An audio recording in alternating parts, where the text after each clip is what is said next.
আজকে যদি আপনি মারা যান, কোন তেল দিয়ে আপনাকে সচল বানানো যাবে না। আপনি যদি আজকে মরে যান, লাশ হয়ে যাবে, নাম নিশানা সব মুছে যাবে। একমাত্র যিনি আমাদেরকে আবার জীবিত করবেন তিনি কে? কোন রকম আগুন ছাড়া এই দেহটা জ্বলে।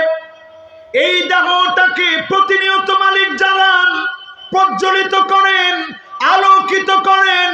এই আলোকিত দেহের ভিতরে আল্লাহ পাক কেমন একটা জায়গা দিয়েছেন।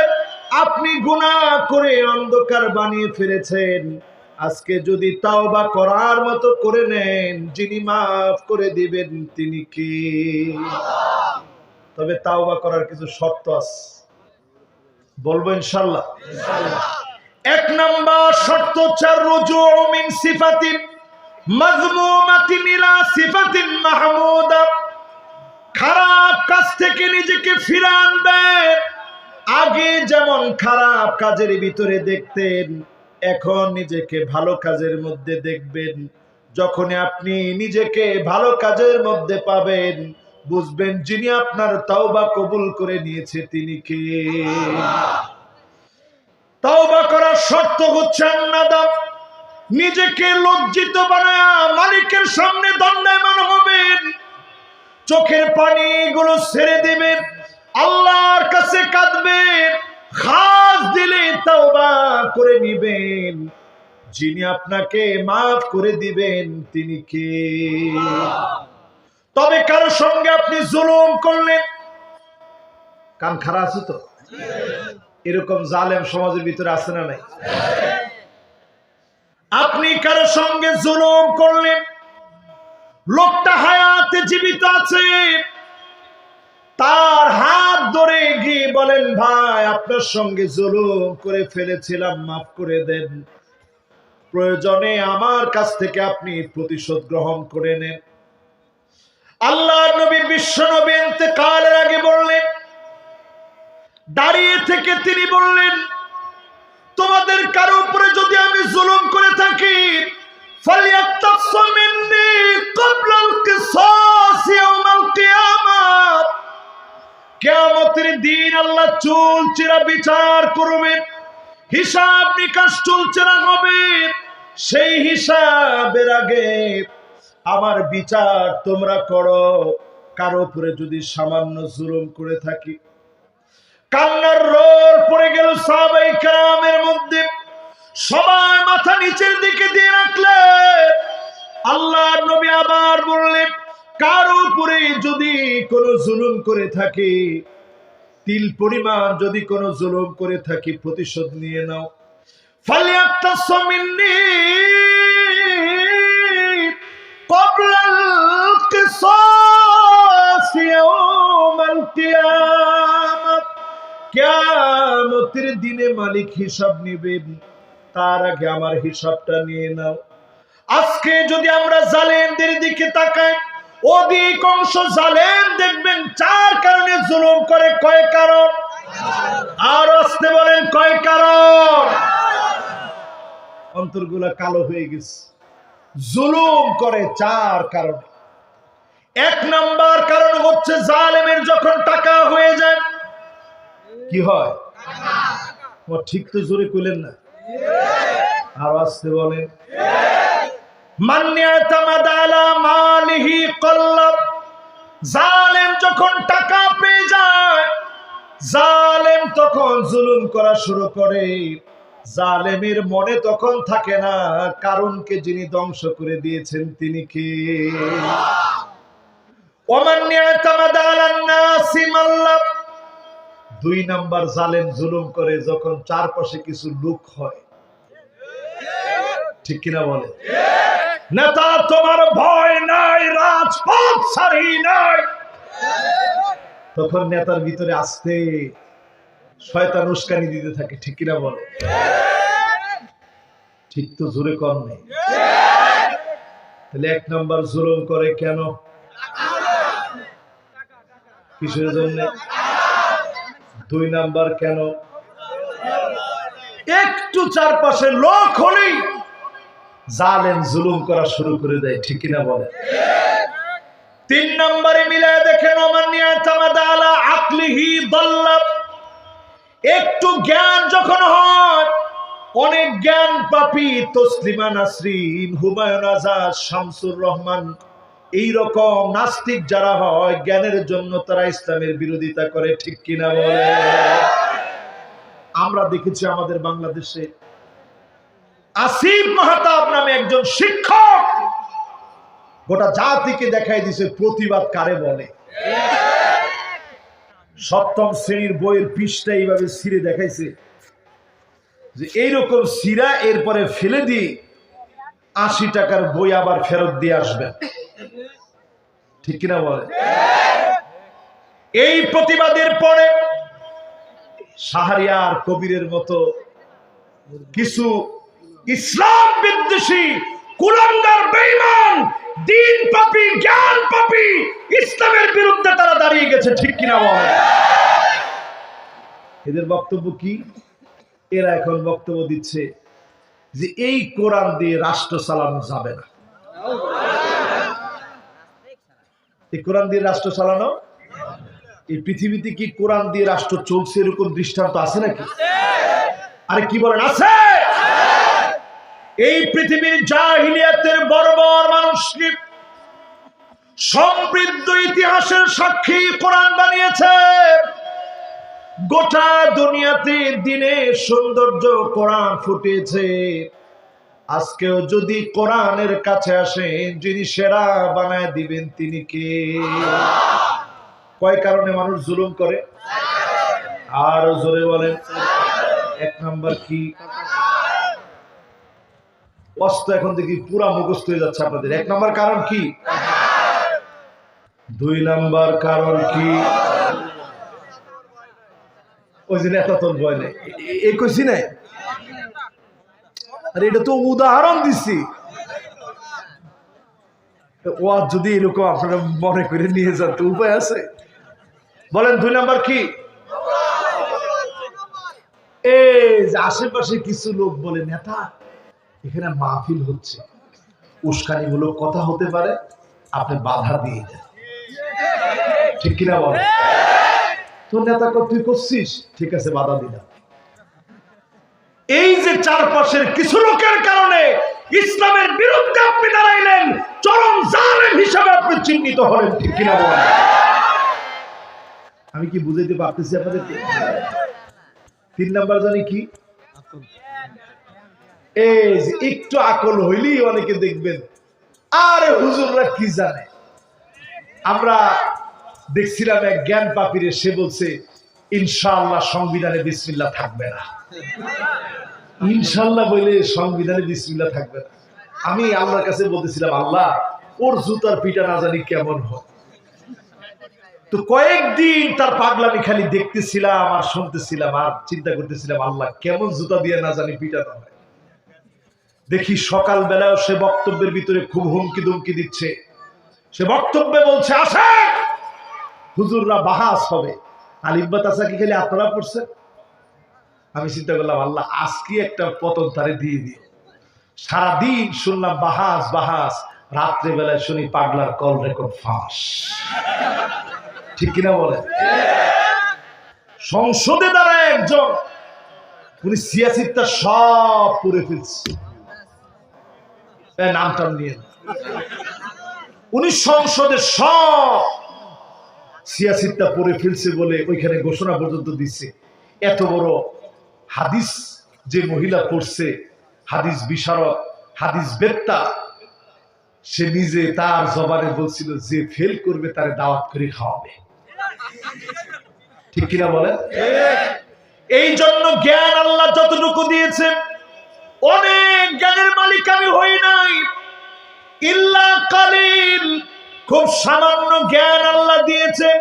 এই জ্ঞান দিয়ে সারেন্ডার হয়ে যাবেন, বলবেন আসলামতু লিরাব্বিল আলামিন। মালিক আপনার জন্য সারেন্ডার হয়ে গেলাম, আমি নিজেকে নত করে দিলাম। যখনই আপনি নিজেকে সারেন্ডার করবেন, নত হয়ে যাবেন, আপনার কাছে হেদায়েত চলে আসবে। যিনি আপনাকে কবুল করবেন, দাগগুলা অন্তর থেকে উঠায় দিবেন, তিনি কি? তিনটা গেছে, এবার 4 নাম্বার। কয় নাম্বার? মনোযোগ আছে সবার? 4 নম্বরে ওমান ইয়াতামাদ আলা সুলতানিহি যাল্লাম। কেউ যদি মনে করে ক্ষমতার চেয়ার একবার পেয়েছি, বক্তব্য দিতে একবার বসছি, কেউ আমাকে বক্তব্যের চেয়ার থেকে উঠাতে পারবে না, জনগণ টেনে হিসেবে তাকে উঠাবে, ঠিক কিনা বলেন? আমি কিন্তু অন্য কারো কথা বলি না, আমার নিজের কথা বলতেছি। এখন ফজর পর্যন্ত যদি আমি বসে ওয়াজ করতে থাকি, যুবকরা টাইম নামাবে যে হুজুর মাথায় কি ডিস্টার্ব হয়েছে নাকি, তো শুরু করছেন কি আপনি? তো সেই কথা আমি বলছি আপনাদেরকে, ক্ষমতার চেয়ার কোনোদিন স্থায়ী না, বক্তব্যের চেয়ারও স্থায়ী না। যখনই আপনি মনে করবেন এই চেয়ারে বসছেন, জীবনে কোনোদিন নামাবে না, টেনে হিসড়ে ইজ্জত নষ্ট করে নাস্তানাবুদ করে ডাস্টবিনে নিক্ষেপ করা হবে, ঠিক কিনা বলে? এই যে 4টা কথা বললাম, 4টার সঙ্গে সমাজের মিল আছে না নাই? 1 নাম্বার, 2 নাম্বার, 3 নাম্বার, 4 নাম্বার। এই যে ক্ষমতার চেয়ার, এই কোনোটাই থাকবে না। আমাদের জায়গাটা কোন জায়গায়, এবার একটু মিলাই দেন। ওমান ইয়াতামাদা আলাল্লাহি ফালা কাল্লা ওয়ালা মাল্লা ওয়ালা দাল্লা ওয়ালা যাল্লা। যদি আপনি আল্লাহর উপরে নির্ভর করেন, টাকা লাগবে না, চারপাশের লোক লাগবে না, তেমন জ্ঞানী হওয়া লাগবে না, ক্ষমতার চেয়ার লাগবে না, পাগড়িওয়ালা আফগানের মুজাহিদদেরকে যেইভাবে আল্লাহ ইমারত ইসলামী দিয়েছে, দিক দিগন্তে কালেমার বিজয় দিয়ে দিবে, ঠিক কিনা বলে? বিশ্বাস হয়? পাগড়িওয়ালা বুঝেন কারা? 5 বছর আগে যদি আমি এই ওয়াজ করতাম, ওইখানে আমার ভাইরা দাঁড়ায় থাকতো, মাহফিলটা শেষ করে যাওয়ার সময় বলতে, হুজুর উঠেন। কি কই যাও? বলতে, হুজুর একটু চলেন। আফগানিস্তানের কথা বলছেন, সাহস তো কম না আপনার। কিন্তু এখন গলা ফাটি আফগানের কথা বলা যায়, ঠিক কিনা? গোটা দুনিয়াকে পাগড়িওয়ালারা দেখায় দিয়েছে। অর্থনৈতিক সমৃদ্ধি কাকে বলে, মুদ্রার মানকে তারা উন্নীত করেছে। Pepsi, 7 up, Pepsi, 7 up, Sprite, Fanta সব যখন দুনিয়াকে গ্রাস করে ফেলেছে, আমার পাগড়িওয়ালারা পানি কোলা গোটা দুনিয়ায় সাপ্লাই করে দিচ্ছে। আল্লাহু আকবার। পার্লার গুলা দেশে তালা লাগাই দিয়েছে, আইলেনা, আইশ্যাডোর, আইল্যাশ, বুরু প্লাক করবার সুযোগ নেই, ঠিক নেই? দোকানপাটে ব্যবসা বাণিজ্য করতেছে, মহিলাদের পুতুল একটা দিয়া ওটারে এমন ভাবে সাজায় রাখে, ওইটা দেখলেও তো একটা যৌন সুশ্রী তৈরি হয়। আফগানের সরকার ওইটাকে পর্যন্ত ব্যান করে দিয়েছে, ওইটা এখন আর থাকবে না, ব্যান করে দিছে। এগুলো সব বন্ধ, এগুলো আমার দেশে চলবে না। জোরে কোন আল্লাহু আকবার। এই মাহফিলের বিষয় আজকে বলি আমার ভাইরা শুনে, কোরআনের রাত যদি জমিনে কায়েম হয়ে যায়, আজ আফগানিস্তানের মুসলমানরা দেখিয়েছে, একদিন 2 দিন না, যুগের পর যুগ তারা মার খেয়েছে। আমেরিকা তাদেরকে মেরেছে, মালিক দেখা দিয়েছে, যেই জমিনে রক্ত ঝরে, ওই জমিনে যিনি ইমারত ইসলামকে প্রতিষ্ঠা করে দেন, তিনি কে? আমার দেশে অনেক রক্তের সাক্ষী আছে, আমার দেশে অনেক রক্তের বিনিময়ে অর্জিত দ্বীনের জন্য অনেক রক্ত আমার বাংলাদেশে ঝরেছে।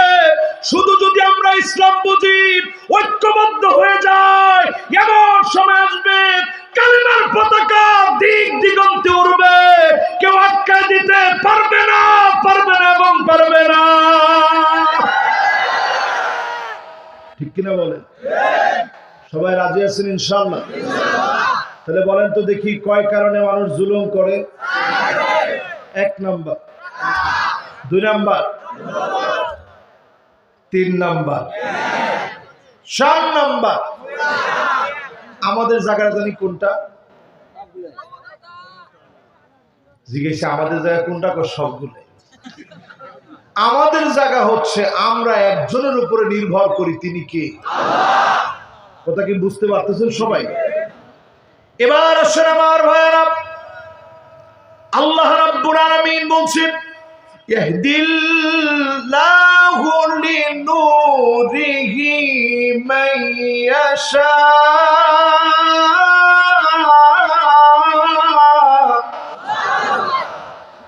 আল্লাহর তরফ থেকে হিদায়াত সবাই পাবে না। এই হিদায়াত যিনি আপনাকে দিবেন, যদি পছন্দ করে দিয়ে ফেলেন, যিনি আলোকিত মানুষ বানায় দিবেন, তিনি কে? এই হেদায়েত সবার ভাগ্যে নসিব হয় না, এই হেদায়েত সবাই পায় না। হেদায়েত তারা পাবে যারা দিন জানার জন্য, দিন মানার জন্য আসবে, খাস মনে খালেস দিনে যারা চাবে, খালেস দিনে যারা তাওবা করবে, মালিকের কাছে নিবেদন করবে, তাদেরকে যিনি ডেকে ডেকে হেদায়েত দান করে দিবেন, তিনি কে? হেদায়েতের দাম কম না বেশি? আর আসতে বলেন। আব্দুল্লাহ জুল বাজাদাইনের নাম শুনেছি আমরা। যুবক আব্দুল্লাহ আল্লাহর নবীর কাছে আসার আগে চাচার কাছে বড় হয়েছেন। চাচাকে যখন বলেছেন, চাচারে আমার কাছে ইসলামকে সঠিক বলে মনে হয়, আর দেরি করতে চাই না, কালেমা পড়ব, মুসলমান হব। সঙ্গে সঙ্গে চাচার আব্দুল্লাহ জুল বাজাদাইনের কাপড় চোপড় গুলো খুলে ফেললেন, কাপড় গুলা রেখে দিলেন। উলঙ্গ অবস্থায় লজ্জাস্থান দেখে মায়ের সামনে এসে দাঁড়ালেন। মা, আমি আল্লাহর নবীর কাছে যাব, কালেমা পড়ব। এই দৃশ্য দেখে মা একটা কম্বল তার দিকে ফেলে দিলেন, ছুঁড়ে মারলেন, কম্বলটা নিয়ে টেনে 2টা ভাগ করলেন, লজ্জাস্থান ডাকলেন, গায়ের মধ্যে কম্বল জড়ায়া নবীজির সামনে চলে গেলেন। আল্লাহ নবী দেখে বললেন, কে গো তুমি, কি তোমার পরিচয়? পরিচয় দিয়ে বললেন, নবীজি আমি কালেমা পড়তে এসেছি। আল্লাহ নবী বললেন, তোমার নাম আব্দুল্লাহ, তুমি আল্লাহর গোলাম। আব্দে শামস তোমার নাম হতে পারে না, আজ থেকে তুমি আল্লাহর গোলাম। তোমার উপাধি হলো 2 টুকরা কম্বল নিয়ে এসেছো। জুলবাজাদাইন হিসাবে নবীজি উপাধি দিয়ে দিলেন। বলেন আল্লাহু আকবার। তাবুকের যুদ্ধের দামামা বেজে উঠেছে। আব্দুল্লাহ কোন যুদ্ধে যেতে পারেন নাই, মাত্র কালেমা পড়েছে। তাবুকের প্রান্তে চলে গেলেন। আল্লাহর নবীর কাছে এসে বললেন, নবীজি দোয়া করে দেন, তাবুকের প্রান্তে আমি আব্দুল্লাহকে মালিক যেন শহীদ বানায় নেন। বলেন আল্লাহু আকবার। আল্লাহর নবী দোয়া করলেন, আয় আল্লাহ, আমার আব্দুল্লাহর রক্তকে কাফেরদের জন্য হারাম বানায় দেন। কোন কাফের আমার আব্দুল্লাহর গায়ে যেন হাত তুলতে না পারে। আল্লাহ আমার আব্দুল্লাহকে কাফেরদের জন্য বিজয়ী বানায়, কাফেরদের জন্য রক্ত হারাম বানায় দেন। বলেন আল্লাহু আকবার। আব্দুল্লাহ জুল বাজাদাইন কেঁদে ফেললেন, ওগো নবীজি আসলাম দোয়া নেওয়ার জন্য, শহীদ হব। আপনি দোয়া করে দিলেন কাফেররা যেন আঘাত করতে না পারে। চোখে পানি নিয়ে চলে গেলেন। নবীজির কাছে খবর আসছে আব্দুল্লাহ দুনিয়াতে নেই। প্রচন্ড জ্বর এসে তাবুতে ইন্তেকাল করেছেন। আল্লাহর নবী, বিশ্ব নবী চোখের পানি ছেড়ে কেঁদে দিলেন, দোয়া করলেন, আল্লাহর নবী নিজে কবরস্থ করলেন, কবরে নামায় দিলেন। আল্লাহর কাছে বললেন, আল্লাহ আমি আমার আব্দুল্লাহর উপরে খুশি হয়ে গিয়েছি, মালিক তুমি খুশি হয়ে যাও। হযরত আবু বকরের মতো সাহাবী, হযরত ওমরের মতো সাহাবী বলতেছে, আরে এই কবরে যদি আমাদের জায়গা হতো, আল্লাহর নবী যদি নিজ হাতে কবরস্থ করে বলতেন, আল্লাহ আমি খুশি হয়ে গেছি, তুমিও খুশি হয়ে যাও। প্রয়োজনে যিনি খুশি হয়ে যেতেন, ফলশ্রুতিতে যিনি খুশি হয়ে যেতেন তিনি কে? আমার ভাইয়েরা, আমার বন্ধুরা, হেদায়েত মালিকের হাতে। এই হেদায়েত যিনি চান, তৎক্ষণাৎ যিনি গোলামদেরকে হেদায়েত দান করেন তিনি কে? হেদায়েত পাওয়ার জন্য কিছু শর্ত আছে, শুনতে রাজি আছেন? সবাই বলেন রাজি আছে? হিদায়াত শোনার জন্য, হিদায়াতের কথা শোনার জন্য, হিদায়াত নেওয়ার জন্য আল্লাহ পাক আপনাকে মনোনীত করা লাগবে। আল্লাহ আপনারে পছন্দ করে কিনা বুঝতে হবে। পাঁচটা আলামত দিয়ে, জোরে বলেন কয়টা? আর জোরে, জোর হলো না। পাঁচটা আলামত। এই পাঁচটা আলামত আমরা শুনবো তো ইনশাআল্লাহ। এক নম্বর আলামত, আপনি আল্লাহর পছন্দের হয়েছেন কিনা, হেদায়েতের উপরে আছেন কিনা বুঝবেন কেমনে? একটু এক নম্বর আলামতটা দিয়ে টেস্ট করেন।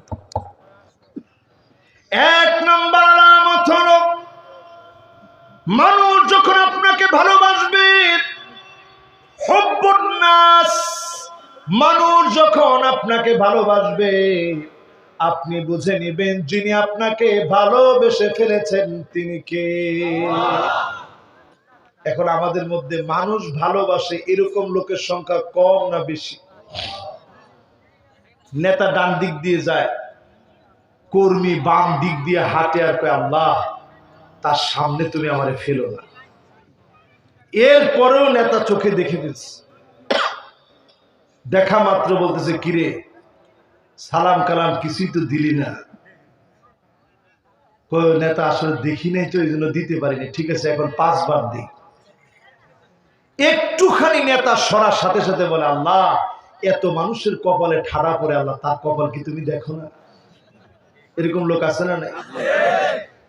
উকরিমার রাজুল মাখাফাতা শাররিহি, কথাগুলো মনে আপনাদের কাছে কষ্ট লাগতেছে। এমন কিছু লোক থাকবে শুধুমাত্র তার অস্ত্রের কারণে, ক্ষমতার কারণে তাকে মানুষ ভয় করবে। এমন লোকগুলা সমাজের সবচাইতে বড় নিকৃষ্ট পদের লোক, ঠিক কিনা বলে? এমন লোক এখন আছে না নাই? আপনি আমি হেদায়েতের উপর থাকার জন্য 1 নাম্বার কাজ করব, মানুষের সাথে ভালো ব্যবহার। ফলশ্রুতিতে যিনি আপনাকে ভালোবেসে ফেলবেন তিনি কে? আল্লাহ। 2 নাম্বার কাজ করব, হুব্বু তিলাওয়াতিল কোরআন ওয়া তাদাব্বুরিহি ওয়া সিমাইহি। এই কোরআন পড়বেন, পড়া শিখবেন। এই কোরআন বুঝবেন, বোঝা শিখবেন। এই কোরআন শুনবেন, শোনা বুঝবেন। এই কোরআন শুনে শুনে বুঝতে শিখবেন। এই কোরআন পড়বেন, আলিঙ্গন করবেন, মহব্বতের বন্ধনে কোরআনকে নিবেন। এই কোরআনের রাজ কায়েমের জন্য সমাজের ভিতরে চেষ্টা ফিকির করবেন। যিনি আপনাকে ভালোবেসে হেদায়েতের পথে রাখবেন তিনি কে? কথা কি বুঝে আসতেছে সবাই?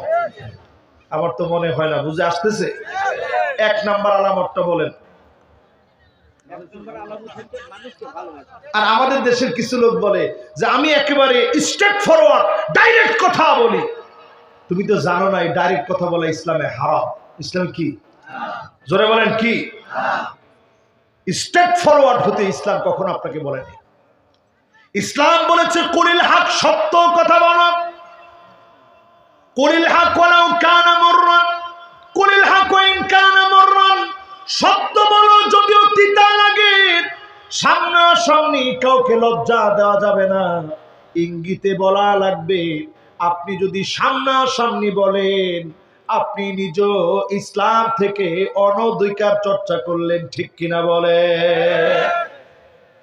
এই জন্য যতজন আমার সামনে বসছেন, 1 নাম্বার কাজ, মানুষের সঙ্গে সুন্দর ব্যবহার করবেন। যিনি আপনারে ভালোবাসবেন তিনি কে? 2 নাম্বার কাজ, এই কোরআন পড়বেন, বুঝবেন, আমল করবেন। রাজি আছেন ইনশাআল্লাহ? 3 নাম্বার কাজ, ইত্তিবাউস সুন্নাহ, নবীর সুন্নতের উপরে থাকবেন। হিদায়াতের উপরে আছেন এটা বোঝার জন্য নবীর সুন্নত লাগবে। আপনার মুখের ভিতরে কোনো দাড়ি নেই, আপনার টাকনুর নিচে প্যান্ট, হাতের ভিতরে ব্যাসলাইট পরেছে, কানের ভিতরে দুল দিয়েছেন, মসজিদ কমিটির সভাপতি, টাকার জোরে আপনি হতে পারেন, মোটেও আপনি হিদায়াতের উপরে প্রতিষ্ঠিত হতে পারেন নাই, ঠিক কিনা বলে? আরেকটু বুঝাই দিই, কষ্ট পাবেন না তো? আমাদের দেশে দেখবেন কিছু হলেই অনেকে বলে আমি হুজুর কম করি না ইসলামের জন্য, 70-80 রাকাত পর্যন্ত নামাজ পড়ি। তোরে কে কইছে 70-80 রাকাত নামাজ পড়তে? কিরে না না, উনি 70-80, আমি 5 ওয়াক্তের কথা কম, 5 ওয়াক্ত তো পরে, ওটা 70-80 রাকাত তো অতিরিক্ত। আপনি আসেন কমে তাহাজ্জুদ পরে 70-80 রাকাত, আপনি যেন তেন লোক মনে করছেন।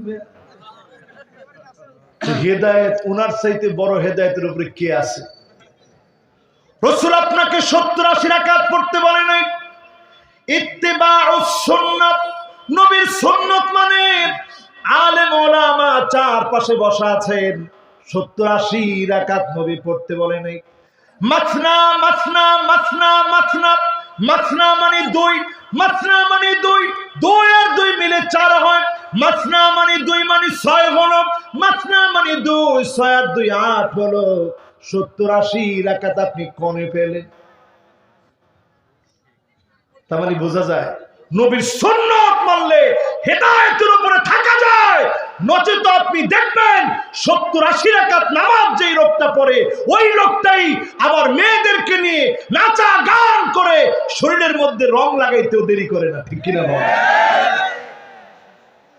আরেকটু বলবো, ইত্তেবাউস সুন্নাহ বোঝার চেষ্টা করেন। আমাদের দেশে দেখবেন হিজবুত তাওহীদ আছে, সিরাজগঞ্জে কেউ আছে, আবার কয় আছে? আসলে সিরাজগঞ্জে আছে হিজবুত তাওহীদ। কি সুন্দর নাম! হিজবুত মানে দল, তাওহীদ মানে তাওহীদের বিশ্বাসের দল। নামের ক্ষেত্রে একেবারে লেবেল লাগাই দিছে, হেদায়েতের পুরো সিলসাপ্পর তাদের মধ্যে আছে। এরকম হেদায়েতের সিলসাপ্পর মেরে হিজবুত তাওহীদ নাম দি যেই লোকটা তাদের ইমাম, তাদের ইমাম না, তাদের কি কথা কেন, তাদের কি, তাদের ইমাম। তো তাদের ইমাম যিনি, ওই ইমামের দিকে তাকায় দেখবেন ইমাম ঠিক করে সূরা ফাতিহা পড়তে পারে না। আমি কি কথা ভুল বললাম? এরপরে দেখবেন তার ফ্রান্স কাট দাড়ি, এরপরে দেখবেন হুজুরদেরকে মারার জন্য এরকম সবসময় এরকম একটু গোছায় নেয়। এরপরে দেখবেন এইভাবে আঙ্গুল তুলে তুলে হুজুরদেরকে বলে আসেন। আমি চিন্তা করি, ইমাম তুমি যে বক্তব্যগুলো দাও, এটা তাকায় দেখো তোমার বক্তব্যগুলো রাসূলের সুন্নাহ অনুযায়ী সামান্য তিল পরিমাণ তোমার বক্তব্য সুন্নাহ অনুযায়ী মিলে না, ঠিক কিনা বলেন? জাতির নেতৃত্ব দিবে আলেমেরা, জাতির নেতৃত্বে নবীজি বলেছেন সাওয়াদুল আযম, সবচেয়ে বড় ফিতনার সময়ে আলেমদের সঙ্গে থাকবেন, ফিতনা থেকে যিনি হেফাজত করবেন তিনি কে? এই পৃথিবীতে কি কি ফিতনা আসবে সেটাও নবী বলে গেছে, আপনারা শুনবেন। আমি আপনাদের মধ্যে খুব আগ্রহ লক্ষ্য করতেছি, তবে কতক্ষণ যে আগ্রহটা থাকবে এটা জানি না এখনো। থাকবে? বলেন তো দেখি, হেদায়েতের উপরে আছেন বুঝবেন কয়টা আমার আলামত দিয়ে? আমি কইছি 5টা, উনি করছে 7টা। সবাই কোন কয়টা? 1 নম্বরে বলেছিলাম মানুষের সঙ্গে ভালো ব্যবহার। যতজন লোক ইসলাম মানে, আমার দেশের তাবলীগের লোকেরা মানুষের সঙ্গে সব সময় খারাপ ব্যবহার করে না, ভালো ব্যবহার করে। দেখবেন পিঠের মধ্যে হাতায় বলে ভাই আসেন একটু বসি ভাই, বহুত ফায়দা হবে। এরপর দেখবেন পিঠের মধ্যে হাতায় বলে ভাই আসেন ভাই কালেমার কথা শুনি, নামাজের কথা শুনি, জিকির ও তালিমের কথা শুনি, আসেন ভাই ইকরামুল মুসলিমিনের কথা শুনি, ভাই নিয়তটা একটু সহি করি, ভাই দাওয়াতে তাবলীগের মেহনত করি। এই যে তারা তাশকিল গুলো করে, একজন একজনকে বুঝায়, এই কথাগুলো দেখবেন খুব মহব্বত দিয়ে বুঝায়, ঠিক কিনা বলে? এই বাংলাদেশে আপনি তাকায় দেখবেন যতগুলো ইসলামী দল আছে, কোন মানুষ মারলেও তারা কিন্তু মারার জন্য যায় না, ঠিক কিনা বলে? তাদের আচরণ এমন, যারা মেরেছে তাদের জন্য এরকম পানি দিয়েছে যে ভাই আপনি খান, প্রয়োজনে খেয়ে আরেকটু মারেন। ঠিক তো কয় না? আরো জোরে বলেন। ইসলাম আমাদেরকে শিখায় প্রতিবাদ করা লাগবে। যদি ইসলাম পন্থীরা প্রতিবাদ করে, ওই প্রতিবাদ দুর্বার গতি নেই। আজও প্রমাণিত সত্য, যেখানে ইসলাম পন্থীরা ঐক্যবদ্ধ হয়েছে, বাতিল পিছু টানা দিয়ে পালাবার সুযোগ পায় নাই, ঠিক কিনা বলে? এই জন্য ইসলামপন্থীদের প্রধান কাজ হচ্ছে মানুষের সঙ্গে সুন্দর ব্যবহার করা। আর যারা ইসলাম মানে না, এসেই দেখবেন বলবে এই তোর যাতে এলাকা না দেখি, কিরে এলাকাটা কি তোর? এই জমিনটা কার? দোকান আপনার, আপনি দোকানে বসে আছেন, কত বড় জালেম সে গিয়ে কয় 3 ঘন্টার ভিতরে তুই এলাকা ছাড়া হোক। একজনে ঠিক কইছে, একজনে যে ঠিক বলছে ওরা তোমার দোকানদারি করতে দিবে না, সবাই মিলে বলেন এটা জালেমের আচরণ। তুমি নামাজ পড়তে পারো প্রথম কাতারে, এই জুলুম যে করবে, ওয়ালা তারকানু ইলাল্লাযীনা যালামু ফাতামাসসাকুমুন নার।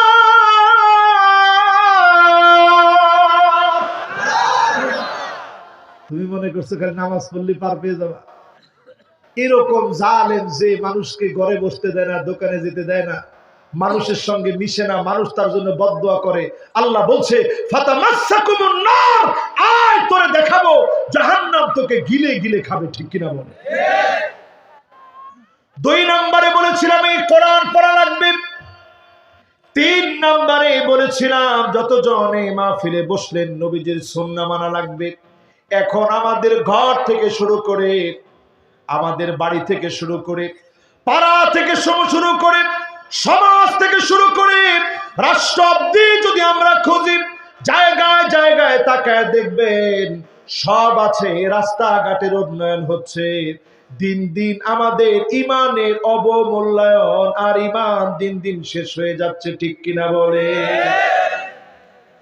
ছেলেদের হাতের ভিতরে ব্যাসলাইট চলে এসেছে, মানে হাতের ভিতরে মালা, গলার ভিতরে মালা, কানের ভিতরে দুল, বাকি আছে শুধু নাকের ফুল।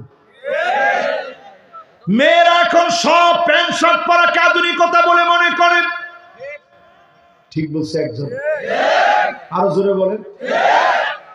আধুনিকতা মানে প্যান্ট শার্ট পরা, আধুনিকতা মানে লিপস্টিক মেরে, স্বামী যখন ঘুমায় আছে লিপস্টিক মেরে বাজারে বাজার করতে যাওয়া, এইটার নাম হচ্ছে আধুনিকতা, ঠিক কিনা বলে? এরপরে দেখবেন মহিলাদের জিহ্বার ভিতরে কিছু রোগ আছে, এটা আমার কথা না, ইমাম গাজালি আলাইহির রাহমা ইহইয়া উলুমিদ্দিনের ভিতরে বলছেন মহিলাদের জিহ্বার ভিতরে কিছু রোগ আছে। 1 নম্বর রোগ হচ্ছে লাআন, অধিক পরিমাণে আল্লাহ আমার স্বামীর মাথার উপরে ঠাডা ফেলা। কি কর? আচ্ছা কত দেখি, স্বামীর মাথায় যদি ঠাডা পড়ে, এই ঠাডা তো তোমার মাথায় পড়লো, ঠিক কিনা? এরপরে দেখবেন এই জিহ্বা দিয়ে ইয়াতাকাররার বিমা ইয়াকরাহ, যে জিনিসের স্বামী অপছন্দ করবে বারবার জিহ্বা দিয়ে সেই কথাগুলা, তিতা কথা বারবার বলবে, ঠিক কিনা বলে? কি ঠিক? মহিলারা এরকম বলে? আজকে টাকা দিছে 25,500 না? 25,500 টাকা দেওয়ার পরে আপনারা এত জোরে ঠিক বলবে? আচ্ছা বলেন তো দেখি, আসলে কি যে কথা আপনার রাগ উঠে উঠে কি মেয়েরা সারাদিন বলে? স্ত্রীরা বারবার বলে এটা। এরপরে দেখবেন এই জিহ্বাদি আপনাকে বারবার বলবে, গালিগালাজ করবে, সাদ্দাকাত বারবার আপনাকে গালিগালাজ করবে। স্বামী এতে করে এত পরিমাণ কষ্ট পাবে, স্বামী এতে করে অনেক স্বামী হার্ট অ্যাটাক করে ফেলে, ঠিক কিনা বলে? এরপরে দেখবেন বাররাকা, শুধুমাত্র গালিগালাজ করেই থামে না, একদিকে গালি চলে, অন্যদিকে লাঠি নিয়ে পর্যন্ত স্বামীকে দৌড়ায়, ঠিক কিনা বলে? এগুলো এখন সমাজের ভিতরে আছে না? সুন্নাত না থাকার কারণে এই সমাজ থেকে হেদায়েত উঠে যাচ্ছে। আজকে আমাদের সমাজের দিকে তাকায় দেখেন, সিরাজগঞ্জের এই উল্লাপাড়া রাস্তা দিয়ে, এটা কি জানি রাস্তার নাম?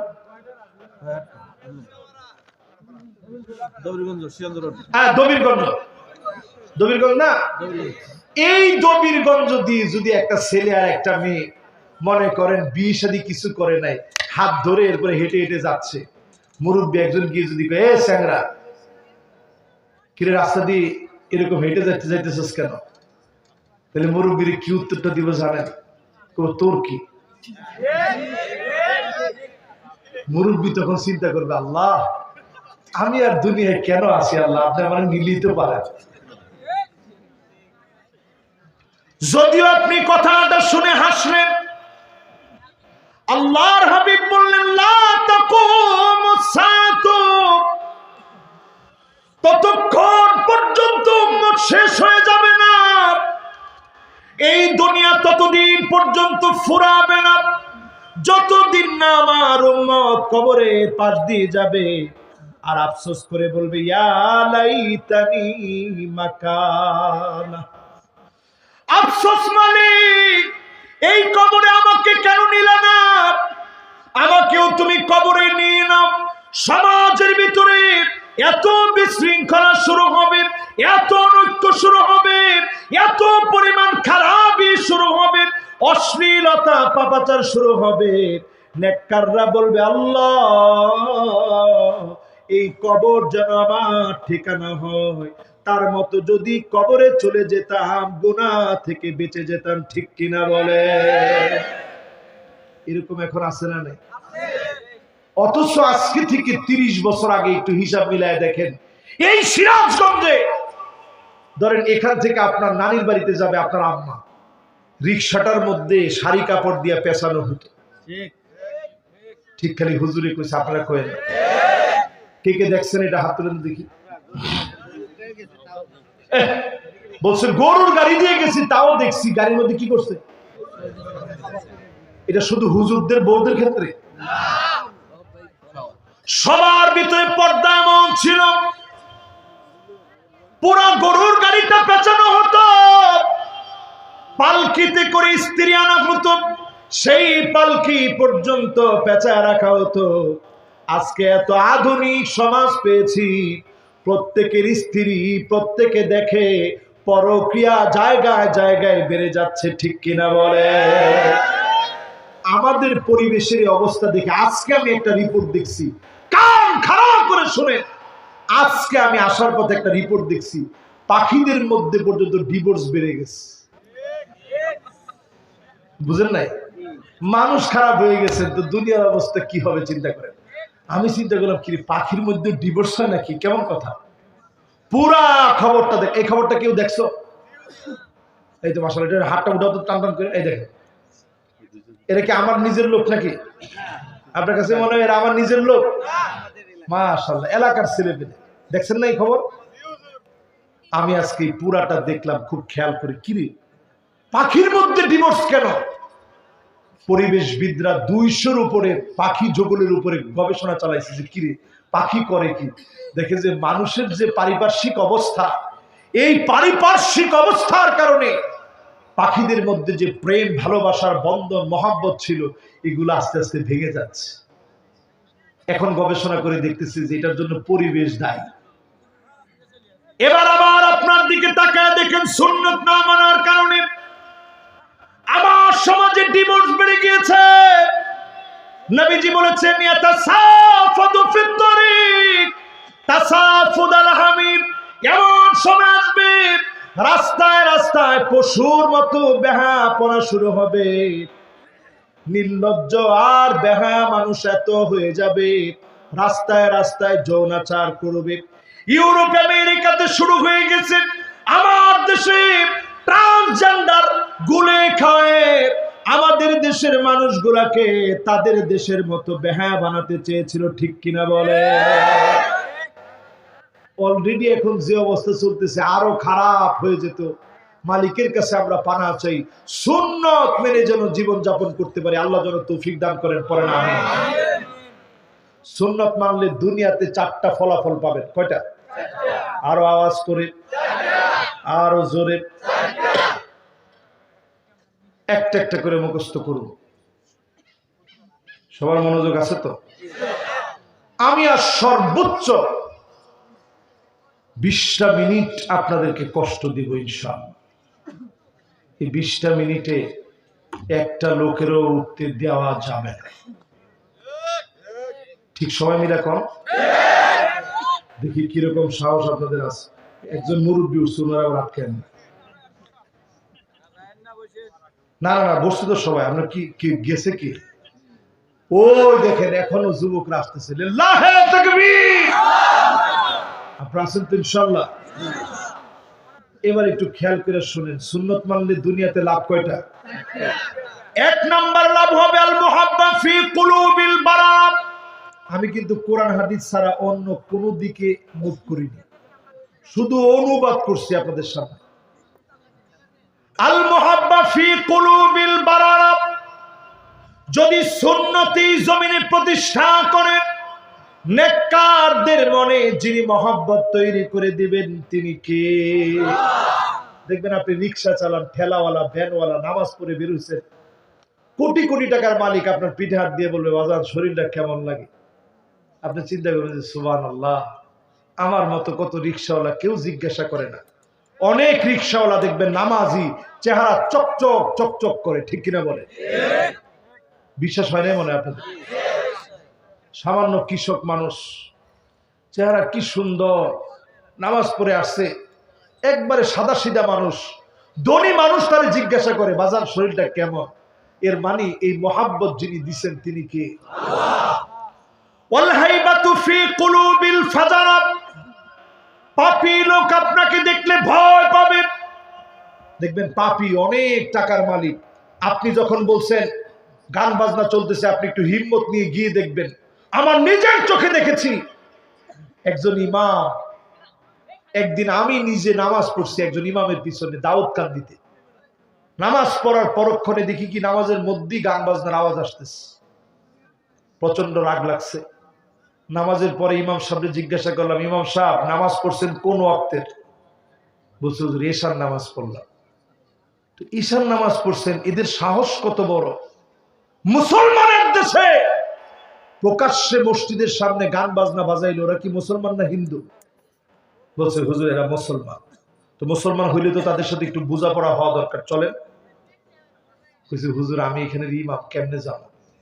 আমি বলছি আমি শুদ্ধা যাবো, প্রয়োজনে আজকে রক্ত দিব, তারপরও মুসলমানের জমিনে মসজিদের সাথে গান বাজনা বাজিয়েছে, স্পষ্ট এটার একটা রফা দফা এখন নিজ হাতে আমরা করবো। জোরে করে আল্লাহু আকবার। সব মুসল্লি তো তাকবীর দিয়ে উঠছে, চলেন হুজুর। আমরা গেছি মুসল্লিদেরকে নিয়ে, সব তো সামনের মুসলমান। গেছি পরে দেখি সান্ডা মার্কা এক নেতা, সে হুজুর কি বেটা তোমার কি এটা বলো আগে। কত বড় সাহস তোমার, মসজিদের সামনে বসে তুমি স্পষ্ট গান বাজনা কেমনে করলা? এত বড় নেতাগিরি তোমারে কে দিছে? মুসল্লিদের কাছে জবাব দিতে হবে, ঠিক কিনা বলে? এখন এতক্ষণ যেগুলা তালে তালে নাচতেছিল, जीता हूं जिसके लिए मरता हूं, एक लड़की है जिसे मुझे प्यार करता हूं। এখন তো হের পিয়ার শেষ হয়ে গেছে। হের পিয়ার এখন আল্লাহর দিকে চলে গেছে যে হাই হাই রে, নামাজ তো পড়ি নাই, আবার এখন নেতার পক্ষে থেকে আরেক মুসিবত করবো। হেও কয় নেতা জবাব দেওয়া লাগবে। আমি নিজে ছিলাম ওই জায়গায়, কেন গান বাজনা নামাজের সময় চললো? এখন আমি জিজ্ঞাসা করলাম যে গান গাইতেছি কিরে তোর লগে তো একটাও নাই। হুজুর দুইটা হাত জোর করে মাফ চাই, আল্লাহর রাস্তায় মাফ করেন।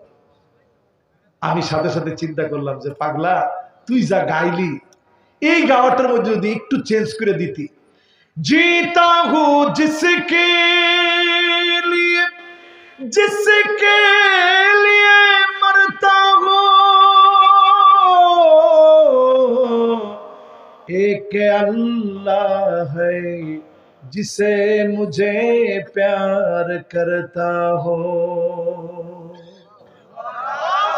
তুমি যদি বলতে আমার জীবন আমার মালিক দিয়েছে, আমার মালিকের জন্য আমি জীবন দিব, একমাত্র আমার মালিক আমাকে ভালোবাসে, তুমি বলতে দেরি হতো যিনি তোমাকে ভালোবাসতে দেরি করতেন না তিনি কে?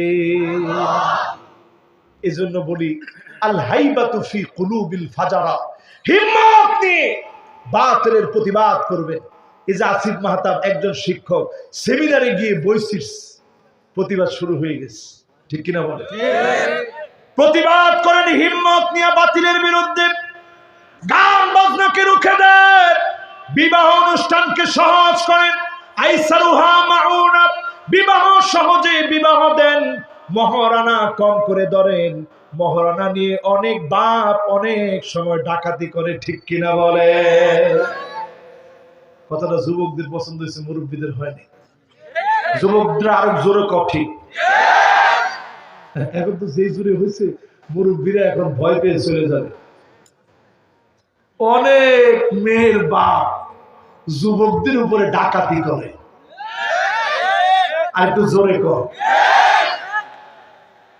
রাসূলের কাছে একজন মহিলা এসে বলতেছে, ইয়া রাসূলুল্লাহ আমি আপনার বিয়ে করতে চাই। নবীজি কইছে না, এখন আমি বিয়ে করব না। তো পাশ থেকে এক সাহাবী বলতেছে, ইয়া রাসূলুল্লাহ আমি বিয়ে করব। তো নবীজি মনের কথাটা বলে দিয়ে, দেখছেন যুবকরা কয় কি? তো রাসূল সাথে সাথে কি বলছে, আচ্ছা বিয়ে করবা, তোমার কি আছে কও। নবীজি কইছে যাও ঘরে যাও, গিয়ে দেখো কিছু আছে কিনা। সাহাবী ঘরের মধ্যে গিয়ে ঘুরে টুরে আইসা বলতেছে, নবী কিছুই নেই। আল্লাহর নবী বলছে যাও গিয়ে দেখো কিছু আছে কিনা। আবার ঘুরে ফিরে আসছে, বলতেছি ইয়া রাসূলুল্লাহ কিছুই নেই। আবার ঘুরে আসছে, ইয়া রাসূলুল্লাহ কিছুই নেই। আল্লাহর হাবিব বললেন ওয়ালাউ বি হাদীদ, লোহার একটা আংটিও কি নেই? কইছে না ইয়া রাসূলুল্লাহ লোহার একটা আংটিও নাই, থাকলে বড় দিতাম। তো কি আছে? কই যে এই এক টুকরা কাপড় আছে। তো এই এক টুকরা কাপড় তুমি যদি স্ত্রী দিয়ে দাও তুমি পরবা কি? চিন্তা করে। তো নবীজি বলছে তোমার কি সূরা জিলজাল মুখস্থ আছে? জি নবী আমার মুখস্থ আছে। ওই নিসফুল কোরআন 15 পারা তোমার মুখস্থ আছে। জোরে করে আল্লাহু আকবার। রাসূল জিজ্ঞাসা করলেন আমাকা সূরাতুল ইখলাস, সূরা ইখলাস কি তোমার মুখস্থ আছে? সাহাবী বললেন রাসূল আছে, এইটাও আমার মুখস্থ আছে। রাসূল বললেন তোমার ফুলুল কোরআন, কোরআনের 10 পারা তোমার মুখস্থ আছে। জোরে করে আল্লাহু আকবার। রাসূল জিজ্ঞাসা করলেন তোমার কাছে কি আয়াতুল কুরসি আছে? সাহাবী বললেন রাসূল আয়াতুল কুরসিও মুখস্থ আছে। রাসূল বললেন রুবুল কোরআন, 1/4 অফ হোলি কোরআন, 7.5 পারা তোমার মুখস্থ আছে। এত কিছু থাকতে চিন্তা কি? এগুলো শিখাই দিয়া মহরণ আদায় করে দাও। জোরে করে আল্লাহু আকবার। এটা শুনে আবার সবাই চিন্তা করেন না যে সূরা টুরা শিখাই দেব বাস বিয়ে শাদী করে ফেলি, পরে হুজুরের উপরে বিপদ চলে আসবে। সুন্নতের দিকে আসেন। ওই যে আমি ওয়াজ করতেছিলাম সুন্নত মানলে কয় লাভ? সবাই বলেন কয় লাভ? 4 লাভের মধ্যে দ্বিতীয় লাভ বলতেছিলাম, খারাপ লোক আপনার দেখলে ভয় পেয়ে যাবে। আপনি একা থাকবেন, 10 জন আপনার বিরুদ্ধে খারাপ লোক থাকবে, আপনার বিজয় হবে, তারা হেরে যাবে। জোরে করে আল্লাহু আকবার। এজন্য বিবাহ সহজ করে দিবেন, রাজি আছেন ইনশাআল্লাহ? মহারণা সহজে ধরবেন, 20 লাখ ধরেন না, 10 লাখ ধরেন না, মোহরে ফাতিমি ধরবেন। হুজুর মোহরে ফাতিমি কত? 150 তোলা রূপার দাম। এই ক্যালকুলেটর বের করো। যুবকরা দেখছেন কিরকম খুশি যুবকরা, টাস টাস করে সব ক্যালকুলেটর নিয়ে বসে গেছে। হুজুর তাড়াতাড়ি কর। 150 তোলা রূপার দাম, 1 তোলা রূপার দাম 1800 টাকা। কত? 1800 গুণ দাও 150, কত হয়? একজনে কইছে 27000। তুই বেটা বিয়ে কবে করবি? 27000 টাকা দিয়ে আমি বিয়ে দিব বলছে। হিসাব করে কত? হ্যাঁ বেটা এতক্ষণ লাগাই যে তুমি খালি টাকার অঙ্ক বের করো, কবে বিয়ে করবো? এখনো তো কয় না। ঠিক আছে, এবার আপনারা কত? এই যে মহরে ফাতিমি কত টাকা? উপরে যা হয় সাদকাতিহিন্না নিহলা, আনন্দ চিত্তে দেন, দিতে পারবেন। কিন্তু যদি আপনি ডাকাতি করে নেন যে না আমার মেয়ে যে সুন্দরী, 10 লাখের কমে হবে না, এটার নাম ডাকাতি। এটার নাম কি? কথা বলেন, এটার নাম কি? আপনি বলবেন বাজার মহরে ফাতিমি, এটার উপরে খেয়াল রেখে আমরা আগাই, আল্লাহ সুন্নতে বরকত দান করবে ইনশাআল্লাহ। ও কেউ কিছু কইতেছেন? বেশি হয়ে গেল? না না না, বেশি না, হিসাব। মহরে ফাতিমি হচ্ছে 150 তোলা, 10 দেড়াম না, 10 তোলা না, 150 তোলা। 150 তোলা রূপার সমান। 150 তোলা রূপার দামটা উঠানামা করে। বাজারে ধরেন কোন সময় 1600, কোন সময় 1700, আমি ধরছি 1800। হ্যাঁ, যদি এর সাথে কম দিতে চান কোনো অসুবিধা নেই। হ্যাঁ, কম দিতে চাইলে কিন্তু অসুবিধা নেই, কিন্তু সাদকাতিহিন্না নিহলা, বাড়াও যদি দিতে চান সুযোগ আছে। মোহরে ফাতিমি যদি আপনি মানতে চান, 2,70,000 দিলেন, 1.5 লাখ দিলেন, 3 লাখ দিলেন, কিন্তু রূপার দাম নির্ধারণ করে যখন আপনি দিবেন, দেওয়ার ক্ষেত্রে ডাকাতি করা যাবে না। আপনি এরকম করবেন না যে না 10 লাখ টাকাই দিতে হবে না, বিয়ে হবে না। আমি এই জিনিসটা বুঝাইতে যাচ্ছি, আপনারা বুঝতেছেন তো? ইনশাআল্লাহ ইনশাআল্লাহ। আর এক্ষেত্রে সুন্নাহ হচ্ছে যত সহজ করবেন তত বরকত বেশি। বাপ যদি কয় ঠিক আছে 1 লাখ টাকা মহর না, কোনো অসুবিধা নেই, 1.5 লাখ টাকা মহর না, অসুবিধা নেই, মহরে ফাতিমি 2,70,000, অসুবিধা নেই। কিন্তু যদি আপনি ডাকাতি করেন, এইটা শরীয়তে জায়েজ, এটা করবেন না ইনশাআল্লাহ। রাজি আছেন না? এরপরে 3 নম্বরে আমার ভাইরা সুন্নাত মানলে আসসাতু ফির রিজক, রিজিকের ভিতরে প্রশস্ততা দিবে, রিজিক বেড়ে যাবে, রিজিকের ভিতরে প্রশস্ততা চলে আসবে। অল্প ইনকাম করবেন, অল্প ইনকামের ভিতরে যিনি বরকত ঢেলে দিবেন তিনি কে? এটা সুন্নত মানার ফলাফল। 3 নাম্বার। এবার কয় নাম্বার? 4 নম্বরে আসিকাতু ফিদ্দিন, দিনের ব্যাপারে আল্লাহ প্রবল বানায় দিবে, অটুট বানায় দিবে, এমন অটুট এমন মজবুত বানায় দিবে দিনের ব্যাপারে। বাতিল আপনাকে মারবে কাটবে, আপনার হৃদয়ে দিনের মহব্বত দিয়ে যিনি দিনকে বিজয়ী করবেন তিনি কে? যুবকরা আপনারা কি রাগ করছেন? সবাই আছেন তো ইনশাআল্লাহ? এবার বলতেছিলাম আপনি হেদায়েতের উপরে আসছেন, হেদায়েতের উপরে আসেন, বুঝবেন কিভাবে? 1 নাম্বার মানুষের ভালোবাসা থাকলে আপনি আল্লাহর ভালোবাসা পাবেন। 2 নাম্বার কোরআন পড়তে হবে। 3 নাম্বারে সুন্নত মানতে হবে। এবার কয় নাম্বার? 4 নাম্বারে আমার ভাইয়েরা পরীক্ষা আসবে। এখন পরীক্ষা চলতেছে, আরো আসতে বলেন, আওয়াজ করে বলেন মুসলমান। কি আওয়াজ কমে গেল কেন? পরীক্ষার কথা বলার পরে আওয়াজ কমলো কেন? সবাই বলেন পরীক্ষা আছে না নাই? পরীক্ষার দিকে তাকায় দেখেন ফিলিস্তিনের দিকে। যেই পরীক্ষার প্রশ্ন যত কঠিন হবে, পরীক্ষা বলে দিবে ভালোভাবে ছাত্রদেরকে পাস করায় দিন, কারণ প্রশ্নটা বড় কঠিন হয়ে গেছে। ঠিক কিনা বলেন? আর যেবার দেখবেন প্রশ্ন একবারে সোজা হয়ে গেছে, বলে দেওয়া থাকবে খাতা খুব কঠিন ভাবে দেখেন, নাইলে পোলাপান সব এপ্লাস পেয়ে যাবে, ইজ্জত সম্মান কিন্তু থাকবে না। তার মানে পরীক্ষার সময় পরীক্ষা হবে। এই জমিনে দিন কায়েমের জন্য পরীক্ষা লাগবে, যত বেশি পরীক্ষা কঠিন হবে, ফিলিস্তিনের দিকে তাকায় দেখেন 3টা মাসের উপরে হয়ে গেছে মুসলমান মার খাচ্ছে। 27,000-এর উপরে মুসলমান শহীদ হয়ে গেছে। আমার সিরিয়ায় 12টা বছর ধরে মুসলমান মার খেয়ে যাচ্ছে। আমার ইয়ামানে পেট পিঠের সঙ্গে লেগে গেছে। আফগানিস্তানে যুগের পর যুগ মার খেয়ে গেছে। সারা দুনিয়াতে পরীক্ষার পর পরীক্ষা চলতেছে। এই পরীক্ষাগুলোর ভিতরে যত বেশি পরীক্ষা দিবেন তত বেশি যিনি আমাদেরকে বিজয়ের জন্য কবুল করবেন তিনি কে? ঠিক কিনা বলে? আরো জোরে। এবার আসেন 5 নম্বরে। এটা হচ্ছে আমার শেষ ডেস্টিনেশন। আল্লাহর হাবিব বলেন হুসনুল খাতিমা কিভাবে বুঝবেন?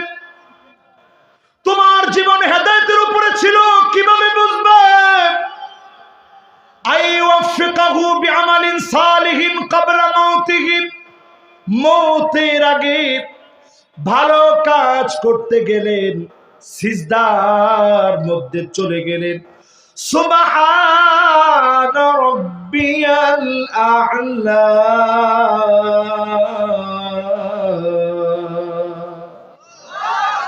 বলে আপনি মালিকরে একটা ডাক দিচ্ছেন। তৎক্ষণাৎ আল্লাহ আপনাকে ডাক দিয়ে দিল। এই সিজদারত অবস্থান মালিক আপনাকে কবুল করে নিলেন। আপনি বুঝে নিবেন যিনি আপনাকে কবুল করে মহাব্বত করে হেদায়েতের উপরে কবুল করেছেন তিনি কে? আইওয়াফিকাহু বিআমালিন সালিহিন ক্বাবলা মাউতিহি, এই জমিনের দিন কায়েমের জন্য বের হয়েছে। জালেম গুলি চালিয়েছে, বুক জাজরা করে ফেলেছে। আপনি জমিনে লুটিয়ে পড়লেন, শহীদ হয়ে গেলেন। বুঝবেন যিনি হেদায়েতের উপরে কবুল করে নিয়েছেন তিনি কে? আপনি কোরআন তেলাওয়াত করছেন, রোজা মুখে আছেন, ওই অবস্থায় মালিক ডাক দিল। মদিনাতুল মুনাওয়ারায় গেলেন, আল্লাহর নবীর মদিনায় আপনি ঘুরতেছেন, ওই অবস্থায় মালিক পছন্দ করে ডাক দিয়ে ফেলেছে, আয় আয় গোলাম আমার দিকে চলে আয়। আল্লাহর নবী বলেন এমন যদি কেউ চলে যায়, আনা শাহিদুন লাহু, আমি নবী সাক্ষী দিব আল্লাহ আমার এই উম্মত আমাকে বড় ভালোবাসতো, মেহেরবানি করে মাফ করে দাও। নবীর দোয়ার কারণে যিনি মাফ করে দিবেন তিনি কে? তাহলে কয়টা বললাম? সবাই বলেন। এত সুন্দর মনোযোগ আজকে, মাশাআল্লাহ। 1 নাম্বারটা বলেন তো দেখি কি? আর জোরে বলেন 1 নাম্বারটা কি? 2 নাম্বার সুবহানাল্লাহ। 3 নাম্বার 3 নাম্বার, এরপর 4 নাম্বার। 4 নাম্বারে হচ্ছে পরীক্ষা। মাশাআল্লাহ, পরীক্ষা বলছে কে দেখি? একজন শ্রোতার মাশাআল্লাহ মনোযোগ 100-র উপরে। এরপরে 5 নাম্বারটা বলেন তো কি?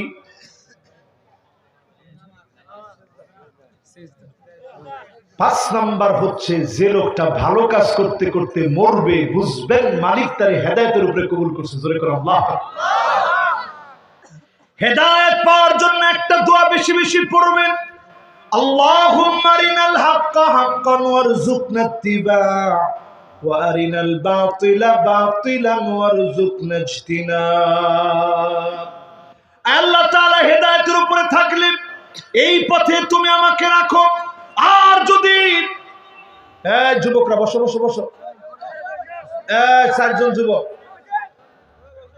শেষ তো বাজার, এই তো এরা, এই তো মাশাআল্লাহ 2 জন বসছে।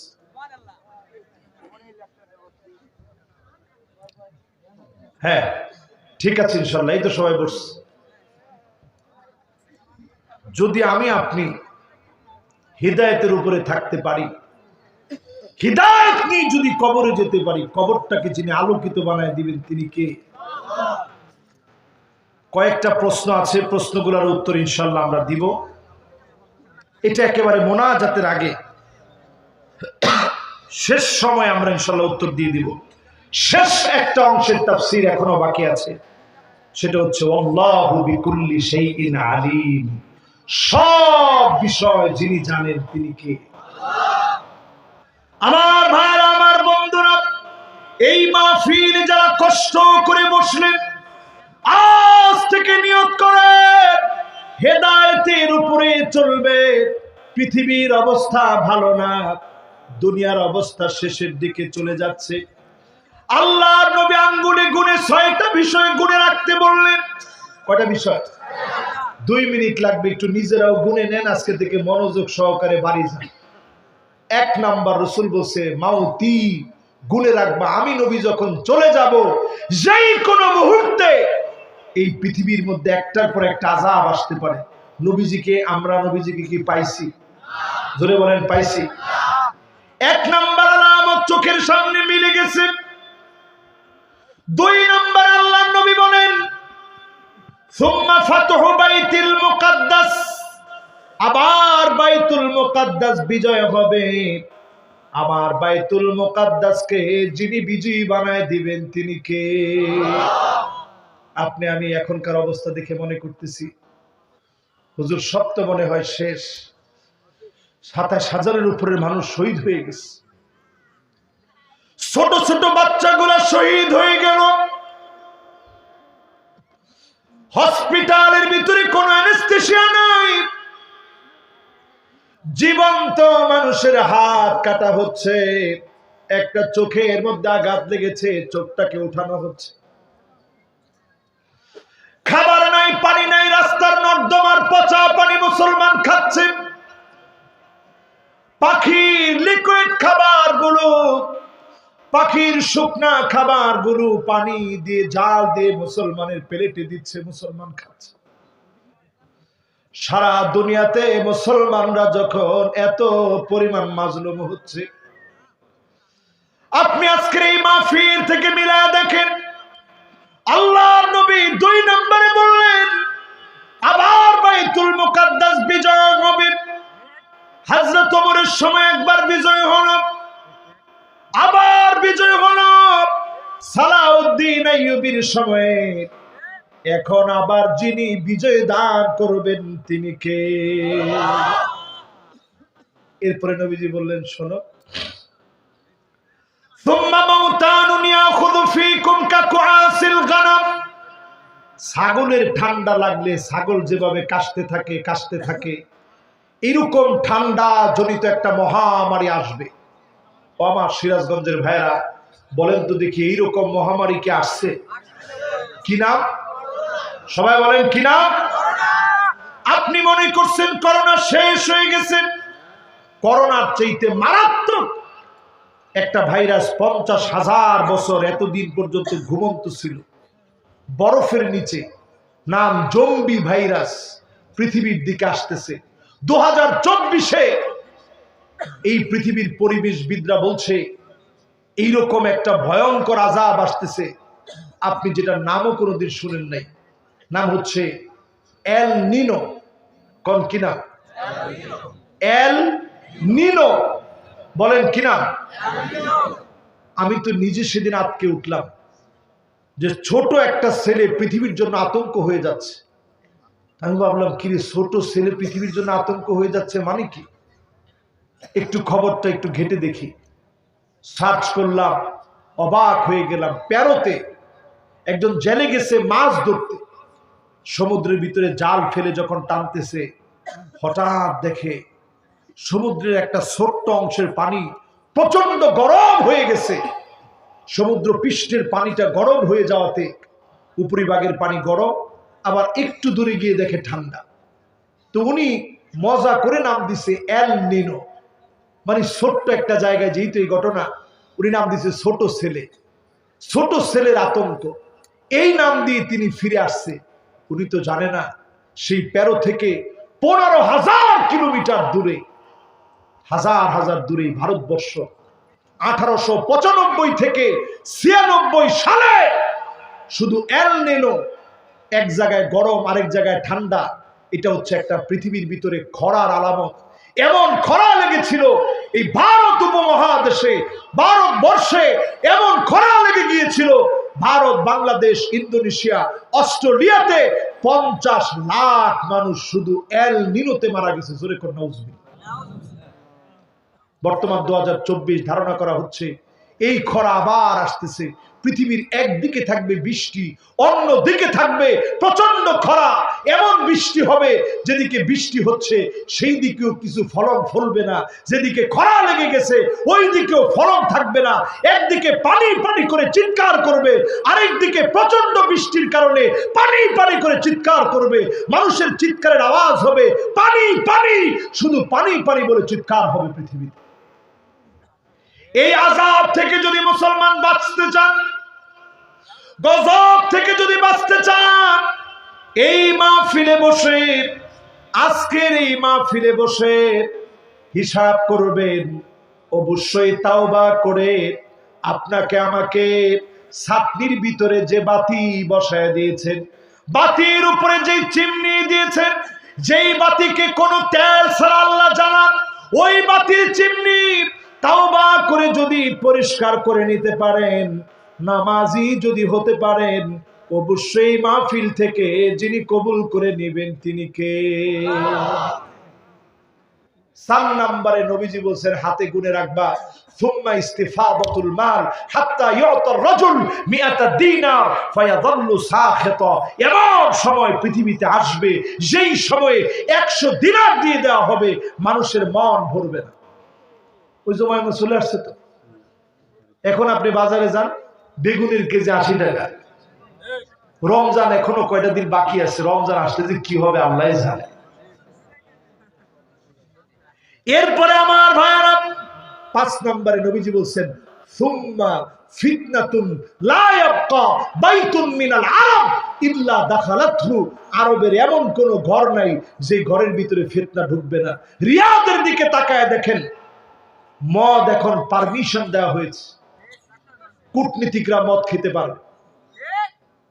কাবার মতো করে ডিজাইন করে করে 5 স্টার হোটেলকে তারা নতুন করে উন্মুক্ত করেছে।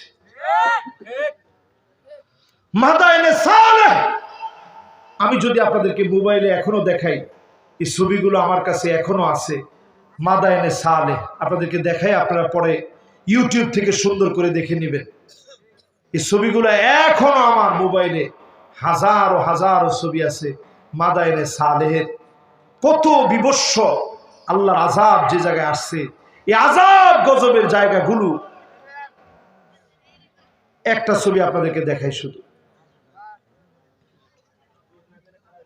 এই যে দেখেন একটা জায়গায় আমরা দাঁড়ায় আছি, আমি সহ বাংলাদেশের প্রথিতযশা আরো অনেক উলামায়ে কেরাম দাঁড়ায় আছে।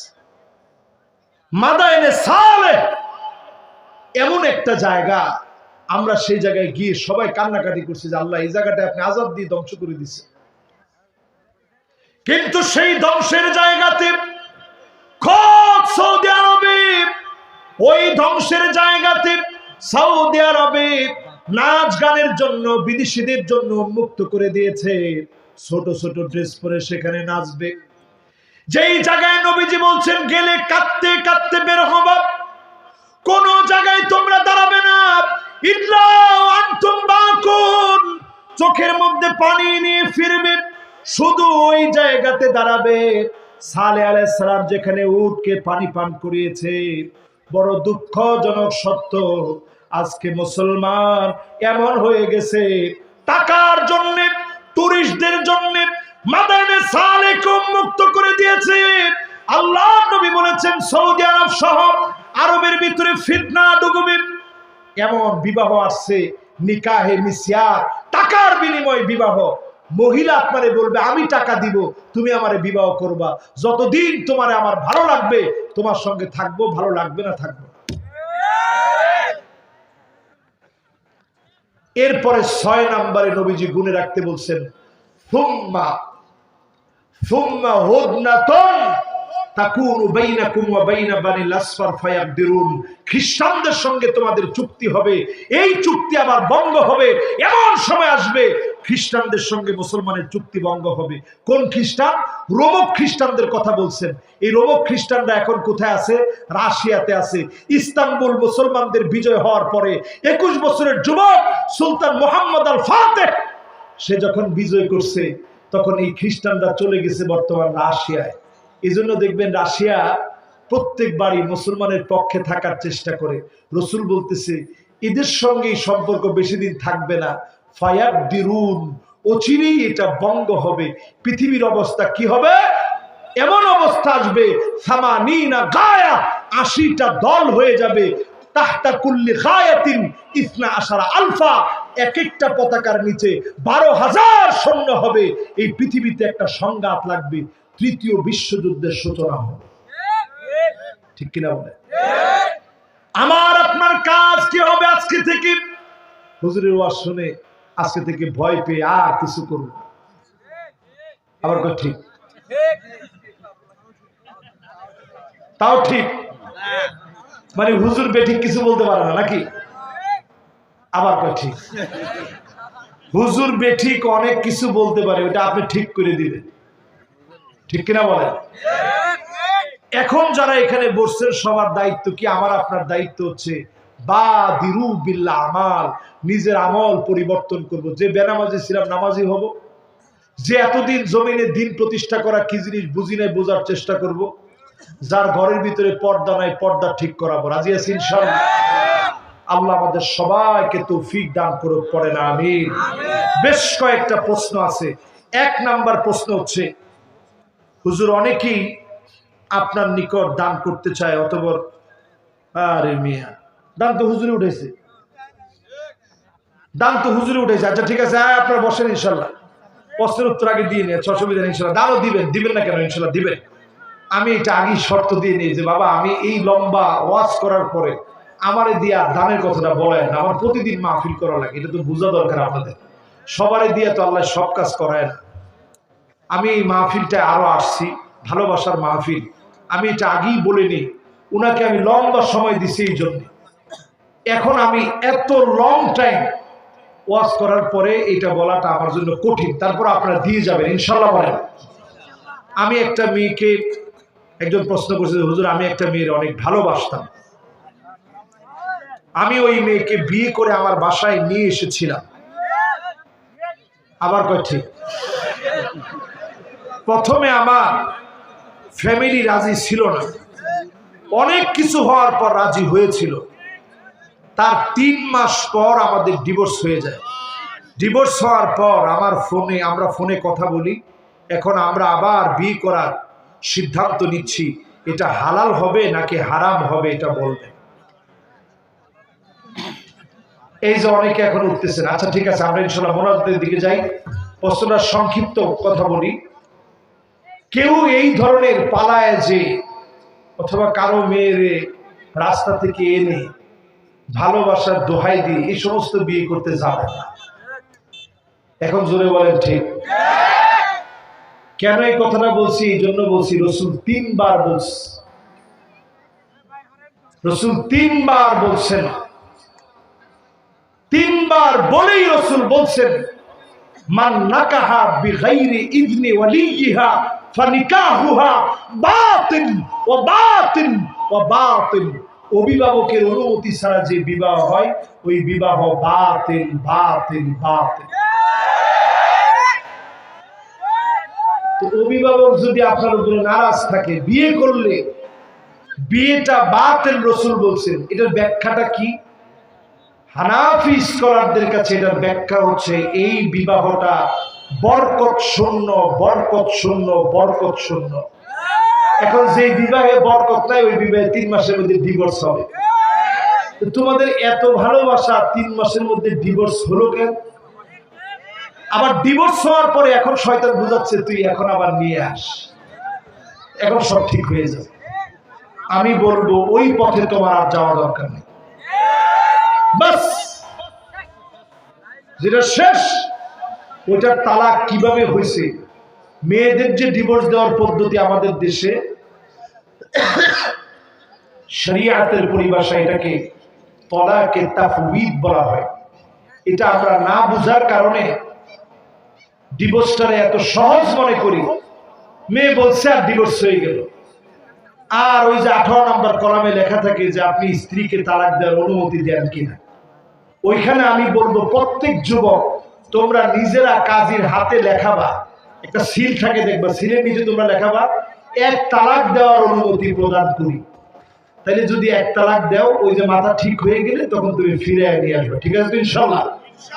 বাস আমাদের এখানে শেষ ইনশাল্লাহ।